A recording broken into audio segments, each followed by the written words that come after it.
안녕하세요. 잡시광입니다. 지난 10월 25일 창원 마산항에서 폴란드에 인도될 K2 흑표전차가 선적되는 모습입니다.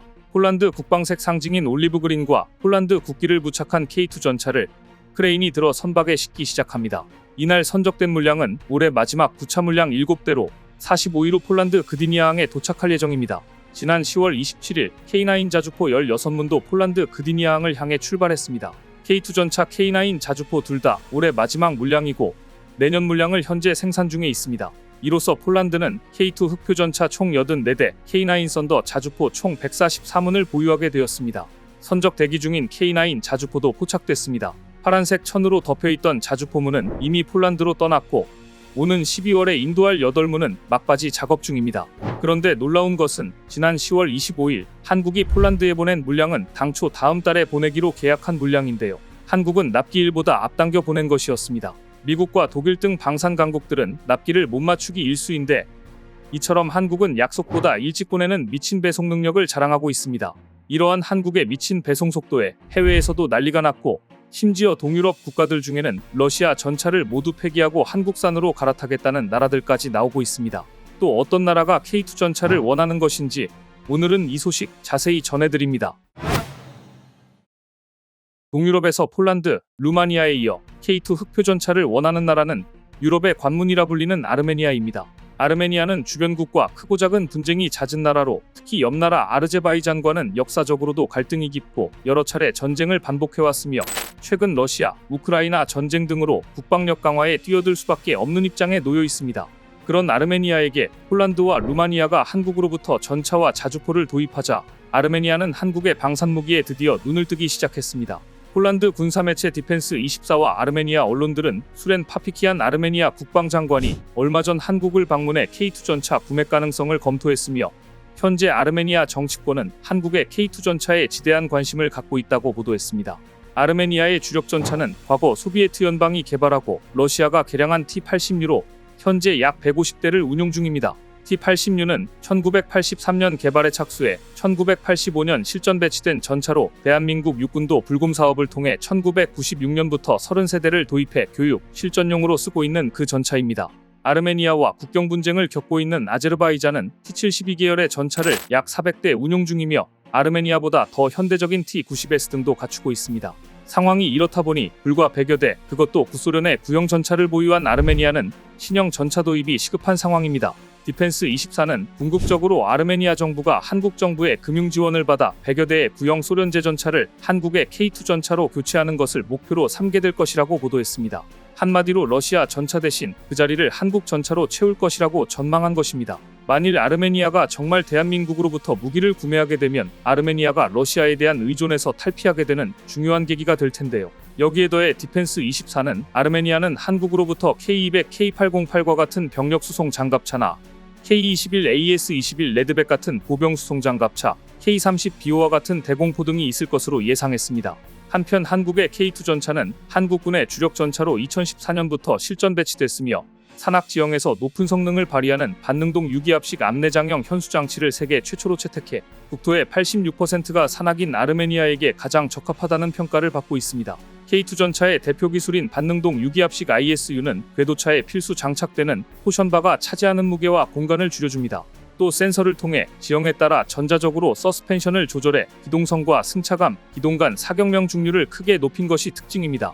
현재 한국의 K2 전차에 지대한 관심을 보이고 있는 나라는 루마니아와 이집트, 사우디아라비아, 슬로바키아, 오만 등입니다. 글로벌 방산 시장에서 몸집이 커지고 있는 K방산 주요 기업들이 올해 3분기에도 큰 폭의 성장을 이어가고 있습니다. 하나 에어로스페이스, 한국항공우주산업, 현대로템, LI지넥스원 등 한국의 4대 방산 기업의 올해 3분기 합산 영업이익은 총 7,538억 원으로 추산됐는데요. 이는 지난해 3분기와 비교하면 3.2배나 증가한 것이었습니다. 방산업체 중 가장 규모가 큰 하나 에어로스페이스는 3분기 영업이익은 4,772억 원으로 작년 3분기보다 5.6배나 증가한 것으로 나타났습니다. K2 전차를 앞세운 현대로템 역시 3분기 매출이 1조 935억 원으로 전년 대비 18.0% 늘어나고 영업이익은 3.3배나 증가했습니다. 유도무기 전문업체인 LIG넥스1의 3분기 매출은 작년 3분기보다 35.9% 성장할 것으로 추산됩니다. 이처럼 한국방산 4사의 실적이 역대급으로 높아진 지금 한국방산이 노려볼 또 하나의 중요한 수주가 예고됐습니다. 최근 현대로템은 인도군이 본격화시키고 있는 전차 도입 사업에 도전장을 냈습니다.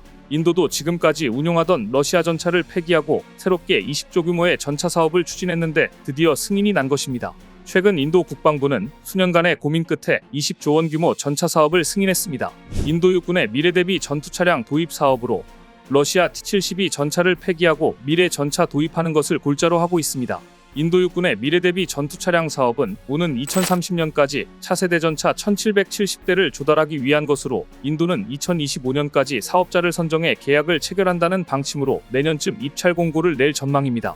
이번 사업은 노후된 T-72 전차 2400대를 대체하기 위한 것으로 신형 전차의 차체를 활용한 파생형 모델 개발 양산도 계획됐습니다. 총 20조 원이라는 사업 규모가 커 많은 업체가 관심을 보이지만 실제 입찰에 참여하는 업체는 많지 않을 전망입니다. 인도 당국이 평가 항목을 기동력, 화력, 방호력, 전술지휘, 자동화체계, 기술이전 등으로 나눈 후 선뜻 받아들이기 힘든 조건을 내걸었는데요.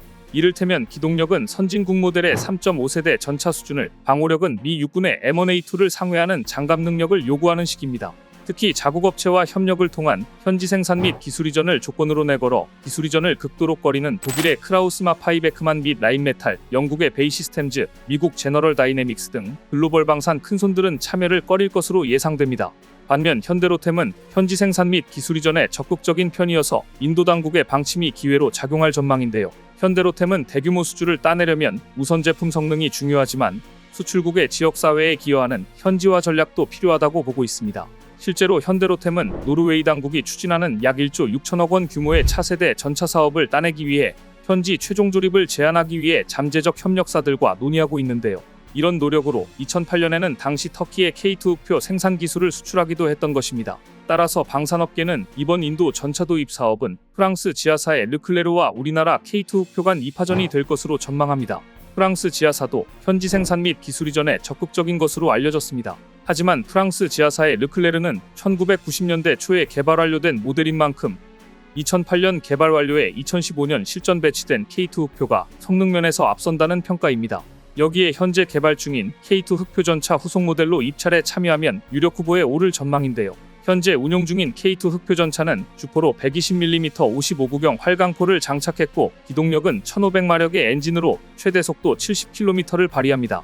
유도교란형 능동방호 시스템을 적용해 전차에 접근하는 대전차 유도미사일을 감지해 대응 연막탄을 발사하거나 회피기동하며 피격되더라도 폭발 반응 장갑을 적용해 생존력을 높였습니다.